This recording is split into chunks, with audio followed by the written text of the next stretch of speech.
The sound hit Lieutenant Hana Choi like a physical wall. She stopped in the corridor of Velcor Station, her training gear still strapped to her back. That noise, that horrible bone-shaking shriek that made her teeth hurt and her eyes water. She had heard it before, of course. Everyone on the station had. But today it seemed worse, more desperate somehow. Hana checked her watch. Her shift was over. She should go to her quarters, shower, and sleep. But something about that sound pulled at her, made her chest tight. She turned toward the noise instead of away from it. The nursery wing was chaos. 2 medics rushed past her carrying a Thorian caretaker on a stretcher. The alien's face was covered in scratches, blue blood seeping through bandages. Through the observation window, Hana could see the source of the screaming. 12 Rothic cubs, each about the size of a large dog, were throwing themselves against the walls of their habitat. Their scales flashed red with agitation, their small claws tearing at anything within reach. A station security officer stood by the door, looking exhausted. His name was Quan, and Hana had trained with him once. He shook his head when he saw her. "Don't even think about it, Lieutenant.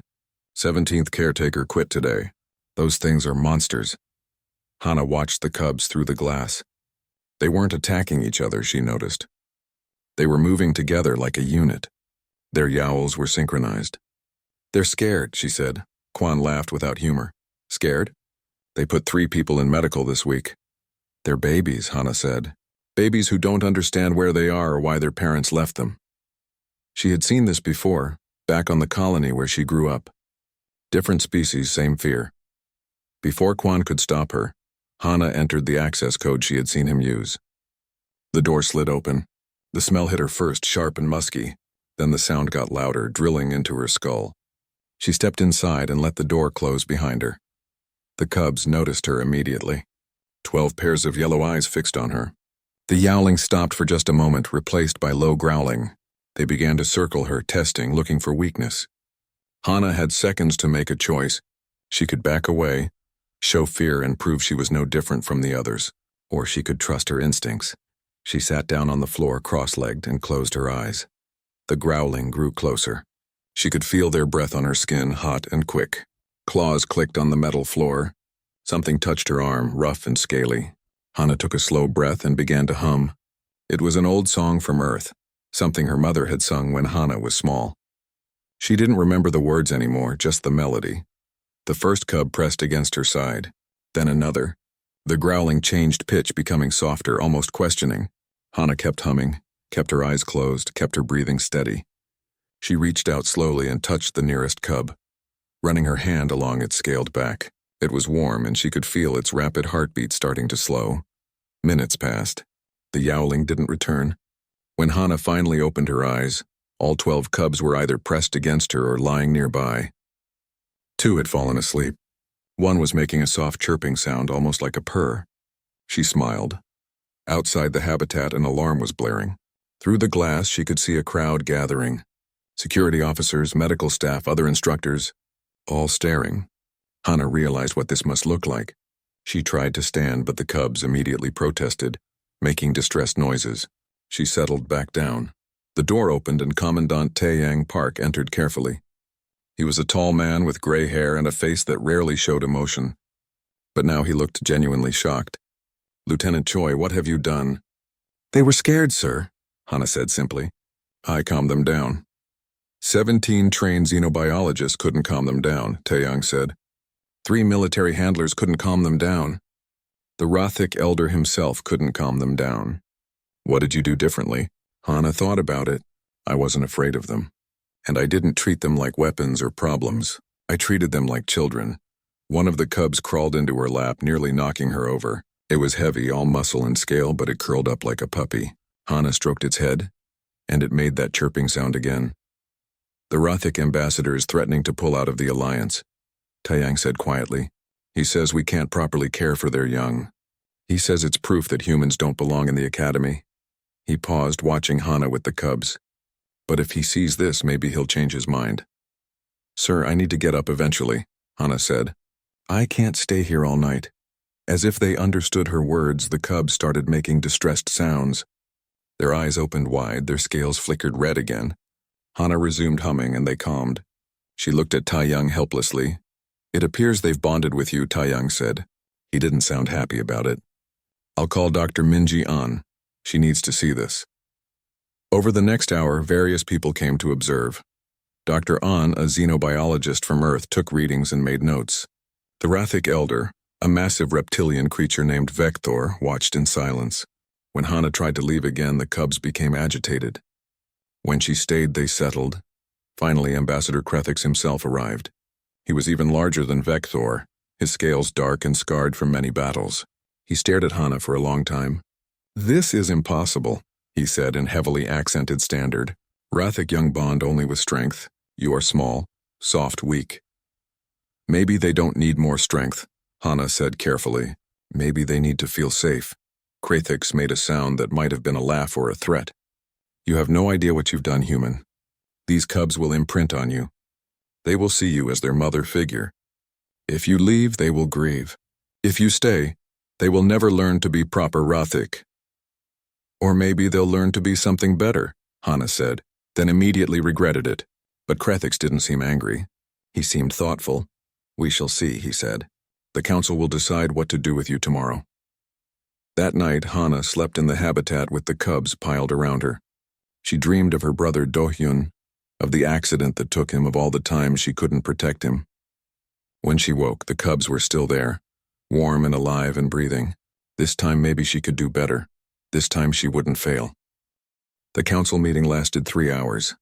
Hana stood at attention in the center of the chamber, while representatives from 47 species debated her fate. The cubs were in the habitat with temporary handlers, and according to reports, they were already causing problems. 2 handlers had quit. Equipment was damaged. The yowling had started again. Ambassador Krethix spoke first. "This situation is unacceptable. A human instructor has somehow corrupted the natural bonding process of Rathic young. This goes against tradition, against nature itself." "With respect, Ambassador," Commandant Taeyang said, "your young were suffering under traditional methods. Lieutenant Choi succeeded where everyone else failed. She used witchcraft. Some human trick," Krethix insisted. Dr. Minji An stepped forward. She was younger than Hana, brilliant and not afraid to speak her mind. "I've analyzed the security footage and biological scans. There's no trick. Rathic cubs have a critical imprinting period. They bond with the first caregiver, who shows both competence and genuine affection. Previous handlers showed fear or clinical detachment. Lieutenant Choi showed neither. So what do you suggest?" Krethix demanded. "We leave our young with this human permanently." "Temporarily," Taeyang said, "until we can train others in her methods. Lieutenant Choi's teaching schedule will be reduced. She'll become the primary caretaker for the cubs, with assistants learning from her." A message came through to Taeyang's datapad. He read it and his expression darkened. "The cubs have injured another handler. They're demanding Lieutenant Choi. The yowling is affecting operations station-wide." Hana felt the weight of every eye in the chamber. She thought about her brother, about the promises she'd made to herself after he died. "I'll do it," she said. "I'll take care of them." Krethix made that rumbling sound again. "You understand what this means, human? You cannot simply walk away. These cubs will depend on you. If you abandon them, they will suffer." "I won't abandon them," Hana said firmly. She had abandoned someone before. Never again, the council voted. It was not unanimous, but it was enough. Hana was officially assigned as primary caretaker to the Rathic cubs, effective immediately. Her combat instruction duties were reduced to make room for what everyone started calling cub duty. The reaction across the station was mixed. Some saw it as a breakthrough in interspecies relations. Others saw it as a waste of a trained soldier. One person in particular made her feelings very clear. Lieutenant Bora Kim cornered Hana in the training facility 2 days later. Bora was older, more experienced, and had trained with Earth's elite forces before joining the academy. She looked at Hana with barely concealed disgust. "So you're a babysitter now?" "I'm doing what the council asked," Hana said, trying to move past her. Bora blocked her path. "You're embarrassing us. Do you know what the other species say? That humans are soft, that we'd rather play with babies than train as warriors." "The cubs needed help," Hana said. "I helped them." "You made yourself a servant," Bora snapped. "Earth Command is talking about this. People are questioning whether we belong here at all, and it's because you couldn't do your actual job." The word stung more than Hana wanted to admit. but she thought of the cubs, of how they'd pressed against her, seeking comfort and safety. My job is to serve the Alliance. Right now that means taking care of those cubs. Bora made a disgusted sound and walked away. But Hana knew she wasn't the only one who thought that way. She saw the looks from other instructors, heard the whispers. The human who chose cubs over combat. The soldier who became a nursemaid. But when she entered the habitat, all of that faded away. The 12 cubs rushed to her, chirping and climbing over each other to be close. She sat down and they piled around her. Finally calm after hours of agitation. This was right. This mattered. Over the following weeks, Hana established routines. Morning feeding, which involved carefully preparing a protein mixture that the cubs needed. Playtime, where she introduced toys and games. Educational activities, where she taught them basic words in standard and encouraged problem solving. And most importantly, nap time. The naps were crucial. The cubs needed rest, but they would only sleep if Hana was present. She started taking her afternoon rest period with them, lying in the habitat while they curled around her. It became sacred time. The yowling stopped completely during these hours. The academy began scheduling around it.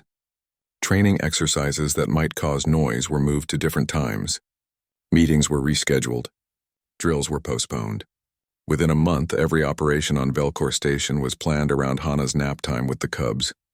It became a station joke. Admirals checking schedules, saying can't do it then, that's Hana's cub hour. Combat simulations paused. Even emergency drills were carefully timed. Dr. An visited regularly, documenting everything. This is remarkable, she said one day, watching the cubs play. They had organized their toys by color, something Hana had shown them.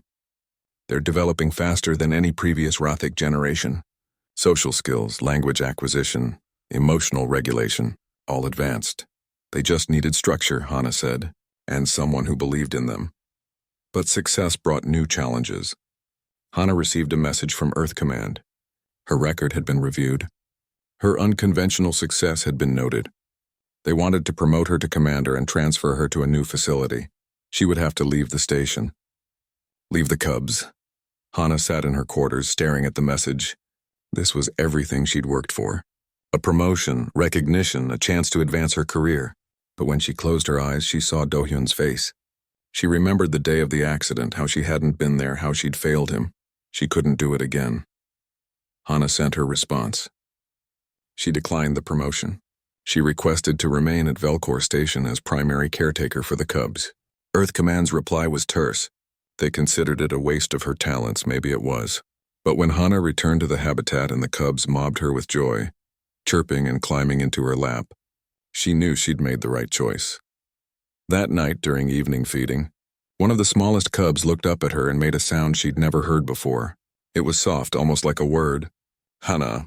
Dr. An, who was observing, nearly dropped her datapad. Did that cub just say your name? The other cubs picked it up, all trying to make the sound. Hana felt tears in her eyes. She'd saved them. And maybe in doing so, she'd saved herself too. Ambassador Krethix watched from the observation window, his expression unreadable. Tomorrow, War Matron Silkra would arrive from the Rothic homeworld.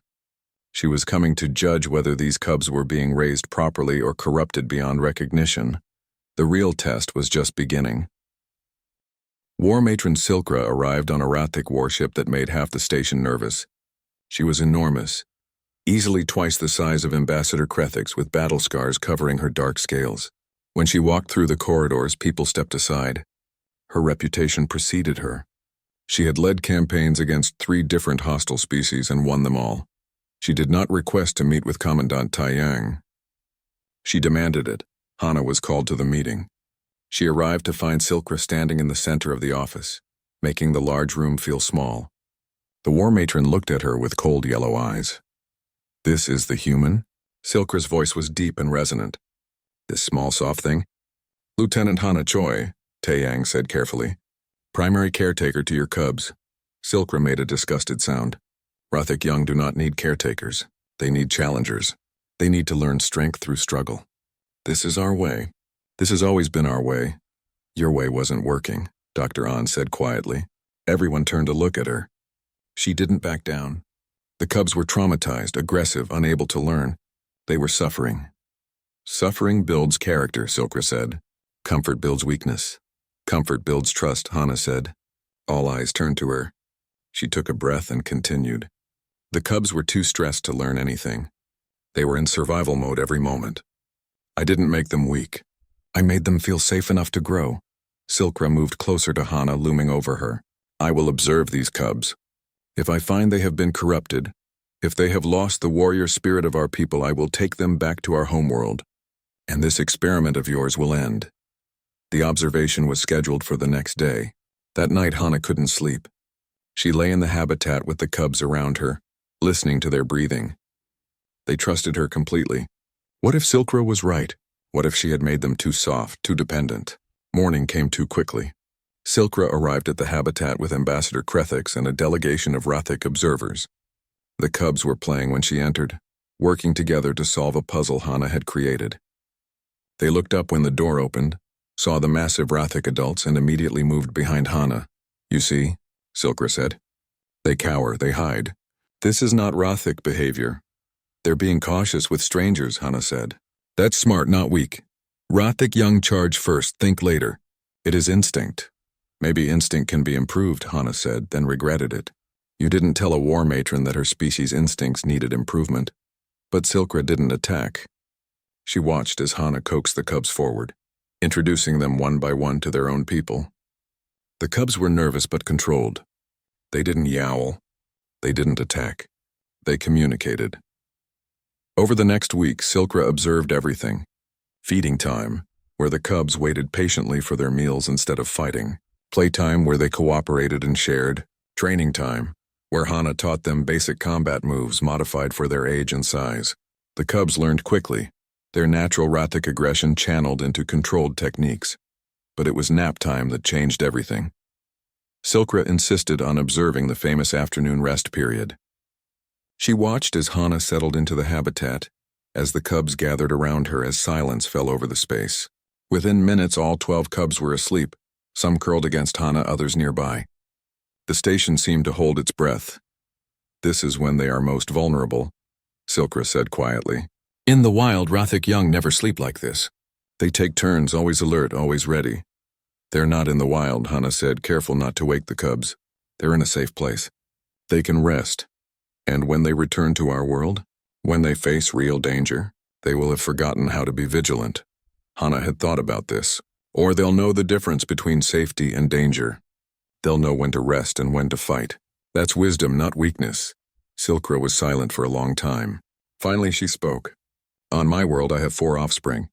They were raised in the traditional way. Constant challenge. No comfort. They are strong warriors, she paused.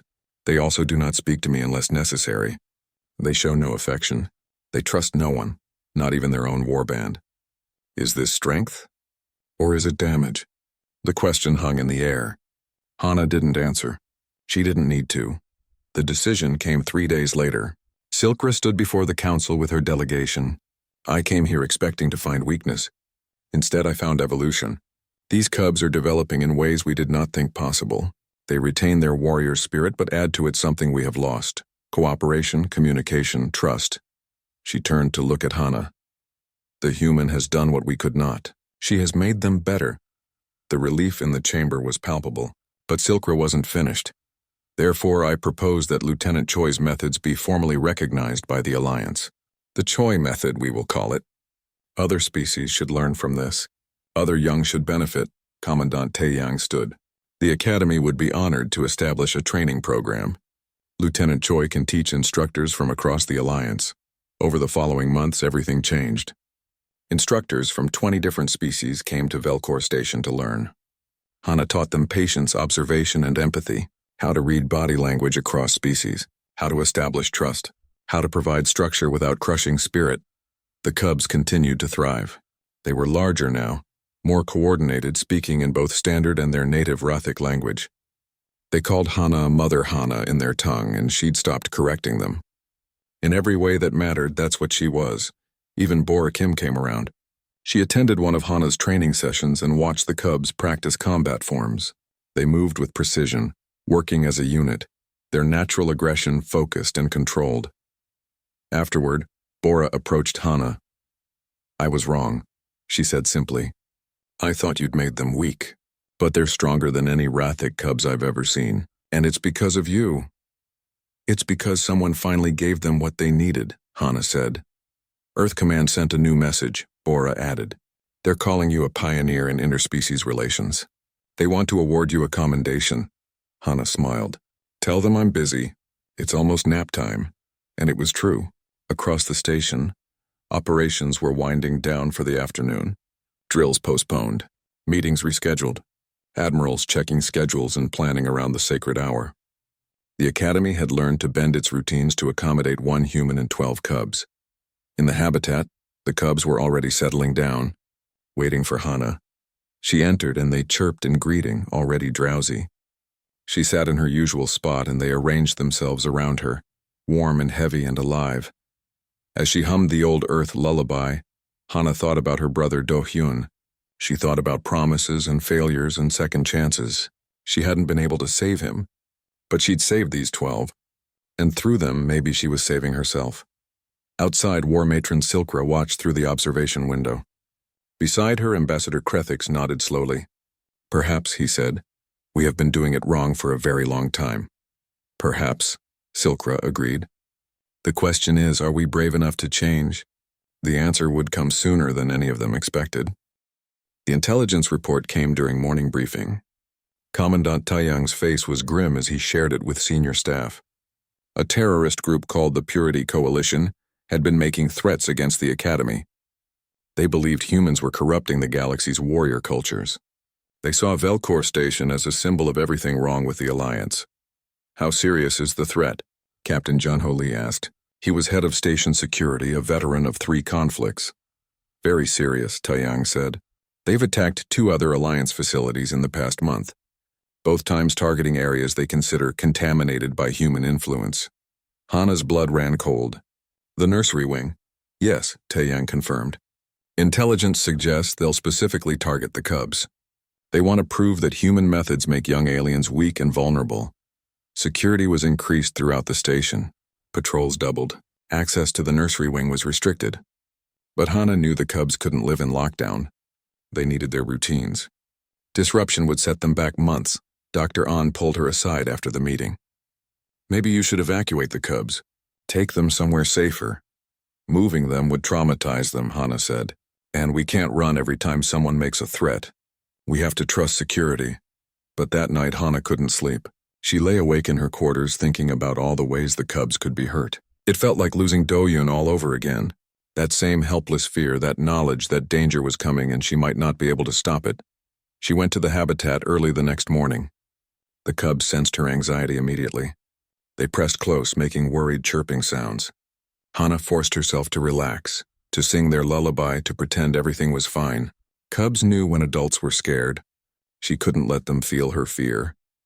The attack came 3 days later during afternoon nap time. Hana was with the cubs in the habitat. They were drowsy, settling down for their rest. Outside, the station was quiet. Operations paused as always during this sacred hour. That's when the first explosion hit.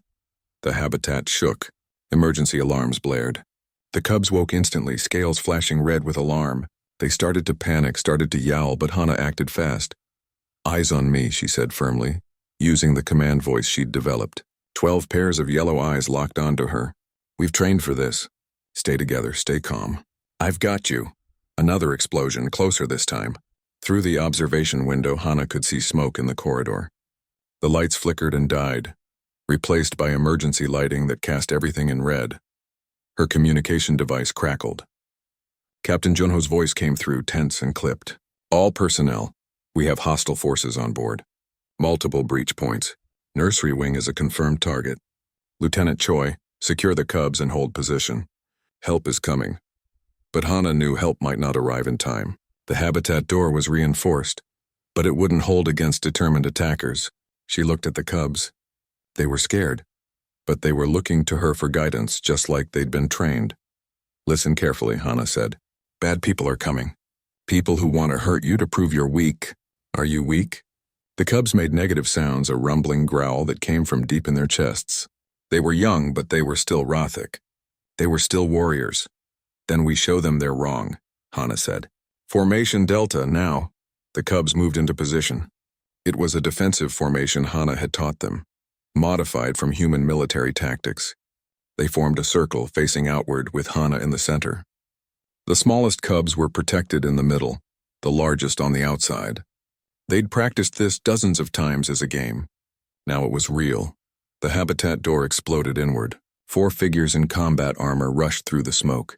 They wore the symbol of the Purity Coalition. Hana saw weapons, saw hostile intent, and moved. She'd been a soldier before she was a caretaker. Those instincts didn't disappear. She grabbed a piece of debris from the explosion and threw it at the lead attacker's helmet, disrupting his aim. Then she was moving, using close-quarters techniques she'd trained for years. But she wasn't alone. The cubs attacked. They moved as a unit, just as she'd taught them. They didn't break formation. They didn't panic. The outer cubs engaged while the inner ones protected their smaller siblings. They used tactics Hana had shown them, working together to bring down opponents much larger than themselves. One attacker tried to shoot at Hana. A cub named Kresh leaped and caught his arm, pulling him down. Another attacker swung a weapon at the cubs. Hana intercepted, taking the blow on her shoulder. Pain exploded through her arm, but she didn't stop. She couldn't stop. More attackers poured through the door. Hana was bleeding now, could feel something broken in her shoulder. But the cubs were fighting with her, around her, protecting her just as she'd always protected them. They'd learned more than just calm and cooperation. They'd learned what it meant to be a family. Security forces arrived, led by Captain Junho. He took in the scene with shock. Hana, wounded but standing, surrounded by 12 Rothic cubs who were defending their territory like seasoned warriors. The attackers were retreating under combined fire from security and the unexpected resistance from the cubs. The battle lasted another 10 minutes. When it was over, all 4 attackers in the habitat were captured. The cubs had scratches and bruises, but nothing serious. Hana's shoulder was definitely broken. Her face was cut, and she was pretty sure she had a concussion. Dr. An rushed in with medical staff. She tried to pull Hana away for treatment, but the cubs wouldn't let her. They surrounded Hana, making distressed sounds, refusing to let anyone close. "It's okay," Hana told them, her voice weak. "These are friends. Let them help." The cubs reluctantly moved aside. As the medics worked on her, Hana watched through the broken doorway. The nursery wing was damaged. Smoke filled the corridors. But they'd held. The cubs were safe. War Matron Silkra arrived within the hour. She'd been on the station for a follow-up visit when the attack happened. She stood in the damaged habitat, looking at the cubs who were now clustered protectively around Hana's medical stretcher. She watched the security footage of the battle on a datapad, her expression unreadable. Finally, she spoke. "I came here months ago thinking your methods made them weak. Today they fought like true warriors, better than many adults I've seen. They worked as a unit. They protected their own. They showed courage and discipline."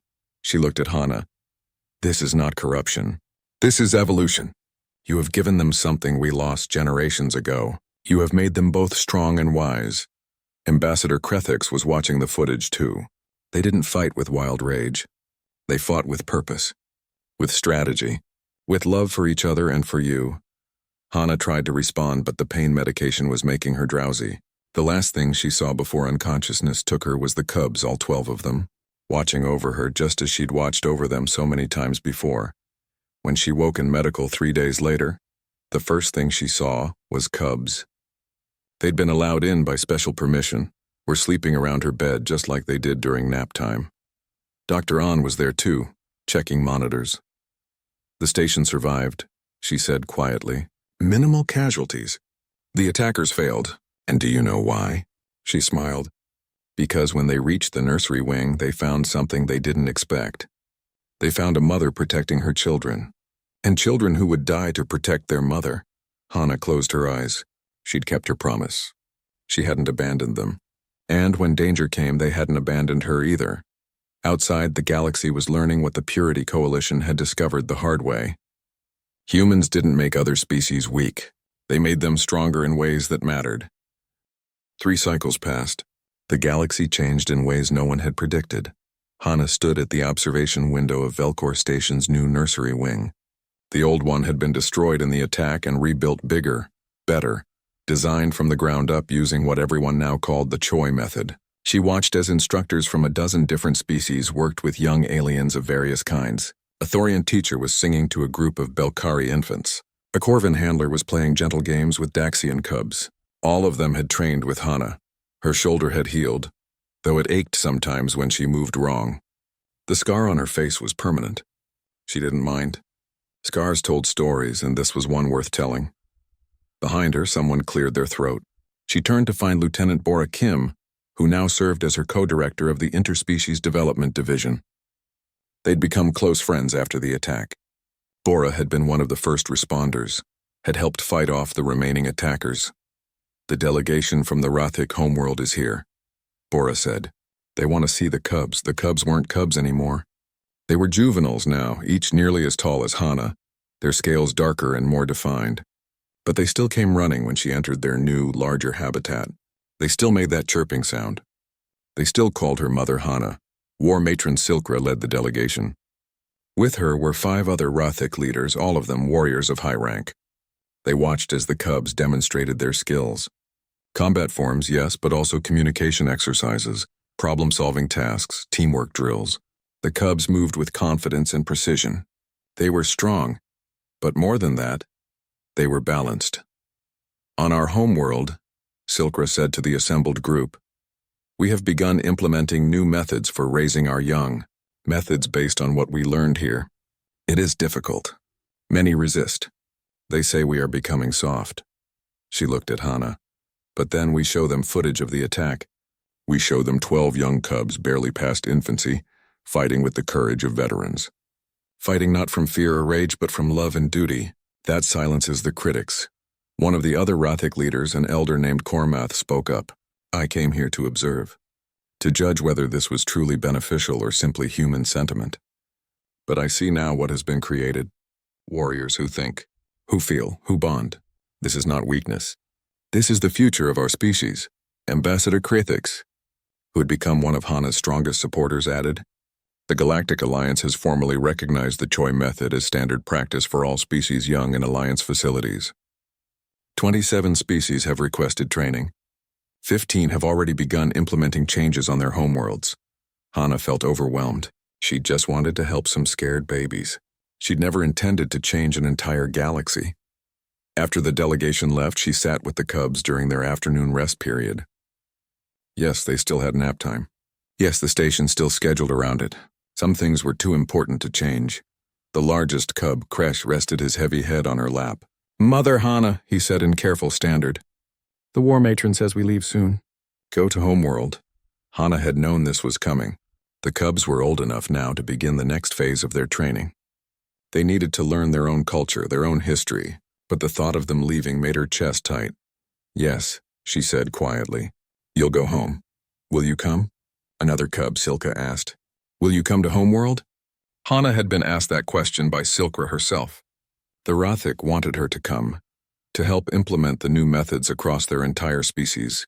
It was an honor, a chance to do even more good, but it would mean leaving Velcor Station, leaving the academy, leaving everything she'd built. She looked at the cubs, these children she'd raised, and made her decision.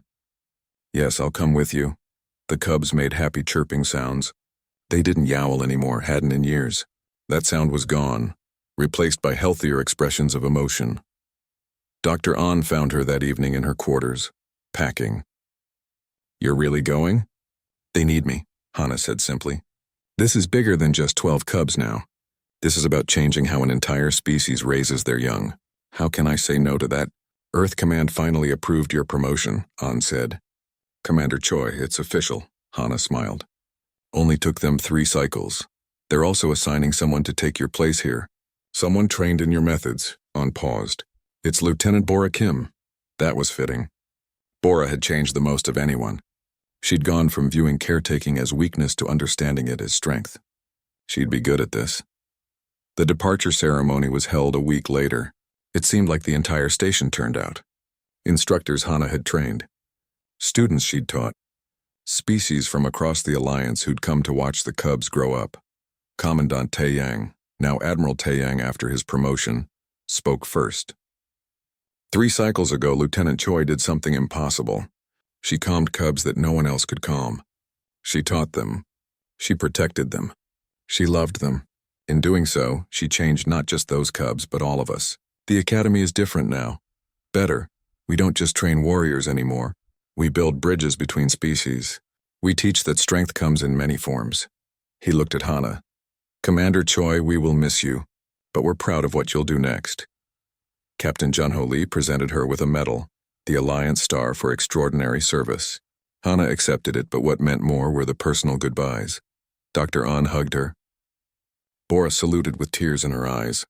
Even some of the cubs she'd helped train over the cycles came to say farewell. But the most touching moment came from an unexpected source. War Matron Silkra approached and did something Hana had never seen a Rothic do. She bowed, a gesture of deep respect in their culture. You saved more than 12 cubs, Silkra said. You saved our entire species from becoming something hollow and broken. On our homeworld, you will be honored as an elder, a teacher, a war mother. This is the highest rank we can give to one not born Rothic. The ship that took them to the Rothic homeworld was massive, designed for their large bodies. Hana had a small cabin, but she spent most of the journey with the cubs, talking about what awaited them, preparing them for a world they'd never seen but was their birthright. When they arrived, Hana was shocked by what she found. The Rothic homeworld was harsh as she'd expected, rocky and hot with massive structures built for war. But there were changes. She saw Rothic young playing in organized groups, supervised by adults who showed patience and care. She saw nurseries designed for comfort as well as challenge. She saw a species trying to evolve. Over the following months, Hana worked with Rothic educators, teaching them her methods, adapting them to fit their culture. It was hard. There was resistance. Old warriors who insisted the traditional ways were best. But slowly change took root. Her 12 cubs thrived. They continued their training but remained close, visiting her often, still calling her Mother Hana. They became examples for other young Rothic, proof that the new ways worked. One evening, Hana stood on a balcony overlooking a Rothic city. Silkra joined her. They watched as young Rothic played below, their scales flashing not with aggression but with joy. I spent my life believing that strength meant hardness, Silkra said, that to protect my people I needed to be without softness, without mercy. But you taught me something different. You showed me that the greatest strength is knowing when to be hard and when to be gentle. I just did what felt right, Hana said. That is why it worked, Silkra replied. You did not come to us with theories and plans. You came with instinct and love. Those are not human traits. They are not Rothic traits. They are the traits of a mother. And they are universal. Back on Velcor Station during afternoon rest period, Bora Kim sat with a new group of young aliens. These were Felkari cubs, a species known for being nervous and aggressive. They'd been at the station for 2 weeks and no one could calm them. Bora sat down on the floor and began to hum. It was the same lullaby Hana had used, the same one Hana had taught her. The cubs hesitated, then slowly approached. Within minutes, they were calm. Outside the habitat, Admiral Taeyang watched and smiled. He turned to his aide. Make sure this time is blocked off in the schedule. These cubs need their rest period. The aide nodded. It was standard procedure now. Across Alliance facilities and 100 different stations and outposts, the afternoon rest period was sacred. Operations paused. Meetings rescheduled. The galaxy learned to slow down for the simple act of caring for its young. And somewhere in space between worlds, on ships and stations and planets, other humans were learning the Choi method. They were sitting with scared alien babies. They were humming lullabies. They were showing that humanity's greatest gift to the galaxy wasn't weapons or technology. It was the simple revolutionary act of love. The cubs only yowled when she was gone. Now the Academy scheduled around her nap time, and the galaxy was better for it.